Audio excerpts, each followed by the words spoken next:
Hello family, ঘড়িতে এখন বাজছে রাত ৯টা। আর আমি এখন বসে পড়েছি আমার খুব শখের একটা জিনিস গাছকৌটো বানাতে।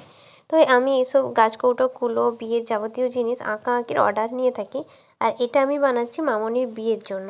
তোমরা তো সবাই জানো সামনেই মামনির বিয়ে। কিন্তু আমি এটা বিয়ে পারপাসে দিচ্ছি না, মানে বিয়ের জন্য যে দিচ্ছি এরকম না, আমি এটা ওর বার্থডে গিফট হিসেবে দিচ্ছি। ওর বার্থডে কিছুদিন আগে গেছে, আমার গিফটটা দেওয়া হয়নি। তাই আমি ভাবলাম এর থেকে ভালো হয়তো আর ও মানে অন্য বার্থডে গিফট দিলে হতো না। যেহেতু ওর সামনে বিয়ে তাই এটাই বানিয়ে দিলাম। অন্যান্য বছর অন্য কিছু দিই। তো এটা ও আমাকে বানাতে বলেছিল অনেক আগে, কিন্তু ও ভাবতেই পারেনি যে এটা আমি ওকে বার্থডেতে গিফট করব। তো এভাবে আমি কিন্তু কখনো আমার আঁকাআঁকি আমার পছন্দ হলেও আমি কখনো আঁকা শিখিনি, তাই আমার ভুল ত্রুটি অনেক কিছু হয়েছে জানি আমি। তো নিজে থেকে আঁকার চেষ্টা করি। তো আজকে আমি ভিডিওটা রাতে এডিট করছি, আর সকালে দুপুরবেলায় এটা ওকে গিয়ে দিয়ে এসেছি।